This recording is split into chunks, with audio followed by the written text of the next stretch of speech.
अपनी पलकी बिछाए हुए हैं, आपकी बातों को सुनने के लिए आए हैं, आपके लफ्जों की खुशबू को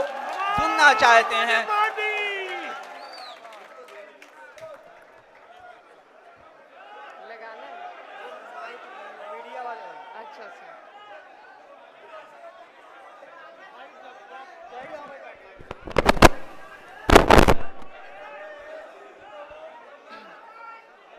अस्सलाम वालेकुम, अस्सलाम वालेकुम, नमस्कार, बहुत बहुत शुक्रिया। सबसे पहले तो मैं शुक्रिया अदा करना चाहती हूँ सभी मुमरा के जो लोग इतनी बारिश में अपना कीमती वक्त निकालकर यहाँ पर मुझे सुनने आए हैं और इतनी गर्मजोशी के साथ आपने हमारा यहाँ स्वागत किया, इस्तकबाल किया। मैं शब्दों में बयान नहीं कर सकती कि मुझे कितनी खुशी हो रही है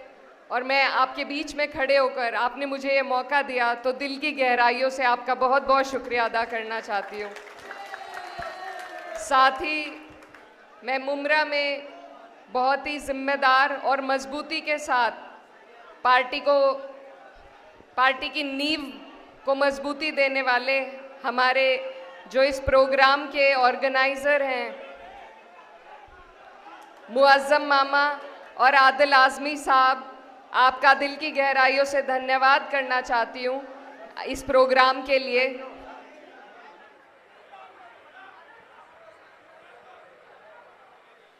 जी, अस्सलाम वालेकुम, नमस्कार। आज यहाँ पर इस खूबसूरत महफिल में आप सब अपना कीमती वक्त निकालकर हम लोगों को सुनने के लिए आए, तो मैं आपका दिल की गहराइयों से धन्यवाद देती हूँ। और मैं साथ ही में धन्यवाद करना चाहती हूँ हमारे बीच में अभी अभी मौजूद हुए सनातन पांडे सांसद जी, नफीस अहमद साहब, फहाद भाई जो आपके महाराष्ट्र के अध्यक्ष हैं समाजवादी पार्टी के, मुअज़्ज़म मामा साहब, आदिल आज़मी साहब जिन्होंने ये खूबसूरत प्रोग्राम ऑर्गेनाइज़ किया है, साथ में मुमरा के पार्टी प्रेसिडेंट मन्नान भाई और जितने भी लोग यहाँ पर मौजूद हैं। सबसे ज़्यादा खुशी मुझे हुई है अपनी बहनों को यहाँ पर देखकर कि एक पॉलिटिकल प्रोग्राम ऐसा है जिसमें महिलाओं ने भी शिरकत करी, तो मैं आपकी और अपनी तरफ से उनका भी इस्तकबाल करना चाहती हूँ। और जितने भी लोग जो इस प्रोग्राम के ऑर्गेनाइजिंग में जिन्होंने जिम्मेदारी के साथ भूमिका निभाई है, मैं आपका सभी का दिल की गहराइयों से धन्यवाद देना चाहती हूँ। ये मेरे लिए बहुत खुशी की बात है कि मैं इतने दूर से चुनाव लड़ी और आप सबकी दुआओं से चुनाव जीती, और आज यहाँ पर मेरे बड़े बुजुर्ग और मेरे भाई मुझे दुआ देने के साथ साथ मेरी हौसला अफजाई के लिए आप लोग आए हैं, तो मेरे लिए ये बहुत खुशी की बात है। और मैं बस यही कहना चाहती हूँ कि ये जो चुनाव है, जिस तरीके से इस चुनाव के रिज़ल्ट आए हैं,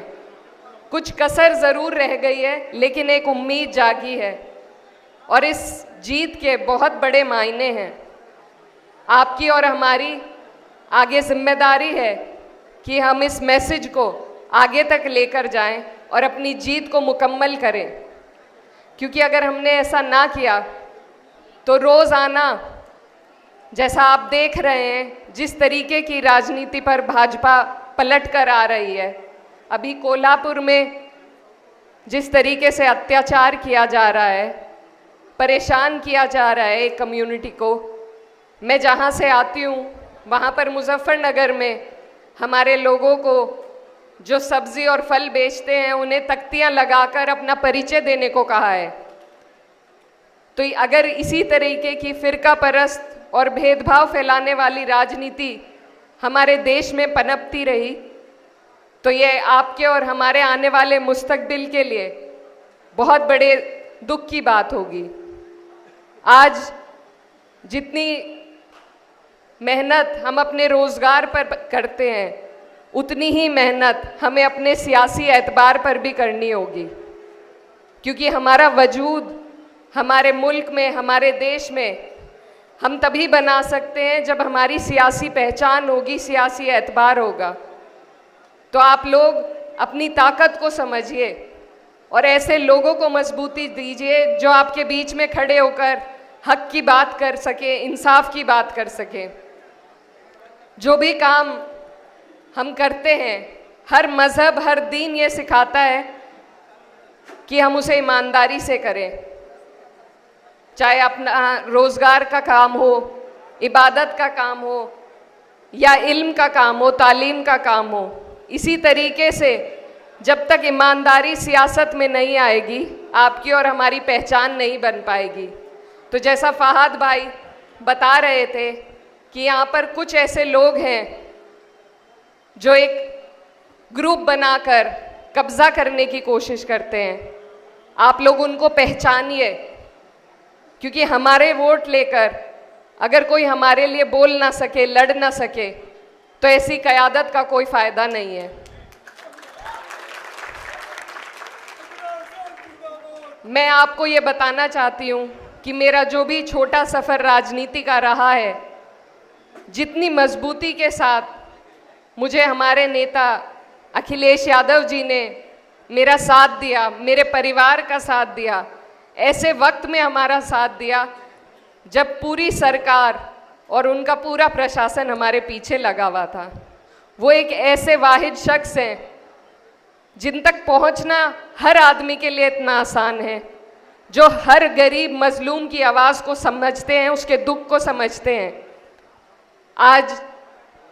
इस देश में अगर विपक्ष को मजबूती देने का काम किया है तो उनकी सलाहियत ने, उनकी सूझबूझ ने और उनकी पार्टी ने इस विपक्ष को मजबूती देने का काम किया है। और वो हर उस व्यक्ति की आवाज़ बनना चाहते हैं जो कतार में सबसे पीछे खड़ा है। तो ऐसे लोगों को जब हमारी ज़रूरत है, 5 साल में एक बार उन्हें हमारी ज़रूरत पड़ती है वोट की, अगर उस वक्त हम उनके साथ न खड़े हों तो हमारे बीच में ऐसे लोग पैदा होने बंद हो जाएंगे जो आपकी और हमारी लड़ाई ईमानदारी से लड़ सकें। आज हमारे नेता आपके प्रदेश में अपनी पार्टी को मजबूती देना चाह रहे हैं और इसीलिए हम सब यहाँ पर आए हैं कि हम आपको इस आने वाले चुनाव के लिए प्रेरित कर सके, आपकी हौसला अफजाई कर सके और आपको बता सके कि जब जब आपको ज़रूरत पड़ेगी, समाजवादी पार्टी आपके बुरे में, आपके भले में, आपके बीच में सबसे आगे खड़े रहने का काम करेगी। और मुझे उम्मीद है कि जो हमारी पार्टी के यहाँ पर मजबूत लोग स्टेज पर बैठे हैं, फहाद भाई और रईस भाई यहाँ से जा चुके हैं और मन्नान भाई, मुझे उम्मीद है कि मेरे भाई इतने मजबूत हैं कि आपकी हर लड़ाई को मजबूती से लड़ने का काम करेंगे। तो मेरी आप सभी से गुजारिश है कि आप लोग इन्हें मजबूती दें, अपने बीच में रखकर ताकत दें, ताकि ये हौसले के साथ, हिम्मत के साथ आपकी आवाज़ बन सके। और ये जो चुनाव है, जो आने वाला चुनाव है, ये बहुत महत्वपूर्ण है। बहुत सारी चीज़ें इस पर निर्भर करती हैं। आपको अपनी ताकत को, अपने वोट की ताकत को समझना है और इस चुनाव में मजबूती के साथ वोट देने का काम करना है। मैं बहुत दूर से आपके बीच में आई हूँ और अगर आप लोगों ने चाहा, अगर आप लोगों ने समाजवादी पार्टी को यहाँ पर अपने बीच में रखना चाहा, तो इंशाल्लाह जब जब आप लोग बुलाएंगे हम सब आपके बीच में आएंगे और आपकी हक और हकूक़ की लड़ाई लड़ने का काम करेंगे। ये हमारा जो देश है आपसी भाईचारे के लिए जाना जाता है। मैं जहाँ से आती हूँ वहाँ पर एक मुसलमान औरत या आदमी का जीतना बहुत मुश्किल है। हमने कोशिश करी है कि हम वहाँ पर एक ऐसा भाईचारा बनाएं कि ईमानदारी के साथ एक दूसरे की लड़ाई लड़ सकें, क्योंकि अगर मैं सिर्फ अपने लिए बोलूँगी तो दूसरे के लिए कौन बोलेगा, और अगर हम सिर्फ अपने बारे में सोचेंगे तो एक दूसरे की लड़ाई लड़ने वाला कोई नहीं रहेगा। तो ऐसे बहुत से लोग हैं जिन्हें आपके साथ की ज़रूरत है और अगर हम ईमानदारी से उनका साथ देंगे तो मुझे उम्मीद है कि जब आपकी लड़ाई लड़ने की बारी आएगी तो वो भी आपके साथ आपको खड़े मिलेंगे।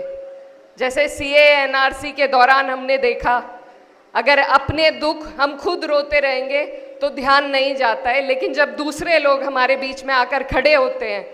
तब सारी दुनिया देखती है और सरकारें भी अपने कदम वापस लेने पर मजबूर हो जाती हैं। ये हमने देखा है अपने देश में, और हमें ज़रूरत है कि हम प्यार की, मोहब्बत की बात करें और ऐसा माहौल पैदा करें कि यहाँ पर सिर्फ काम की बात हो सके, हमारे देश के उन्नति की बात हो सके। नफरत फैलाने वालों को आपको और हमें रोकना है। कुछ हद तक हमने ये काम कर दिखाया है, लेकिन अब ज़रूरी है कि सबसे पहले आप महाराष्ट्र में, सबकी नज़रें आपके चुनाव पर टिकी हुई हैं और हम जैसे लोग जो इतनी दूर बैठे हुए हैं, हम आपसे उम्मीद लगा रहे हैं कि आप सबसे पहला संदेश भाजपा को यहाँ पर देंगे और फिर हम यूपी में वही काम करने का पूरी कोशिश करेंगे। तो आप लोग, आप पे बड़ी जिम्मेदारी है और हमारी जो पार्टी है, हमारी पार्टी आपके बीच में इस तरीके से मेहनत कर रही है, खासकर अबू आसिम आज़मी साहब के क़यादत के अंदर। वो एक वाहिद शख्स हैं जिन्होंने पार्टी को यहाँ पर ताकत दे रखी है और इतनी बेबाकी से वो सबकी लड़ाई लड़ने का काम करते हैं। मुझे बहुत फ़ख्र होता है उनको देखकर,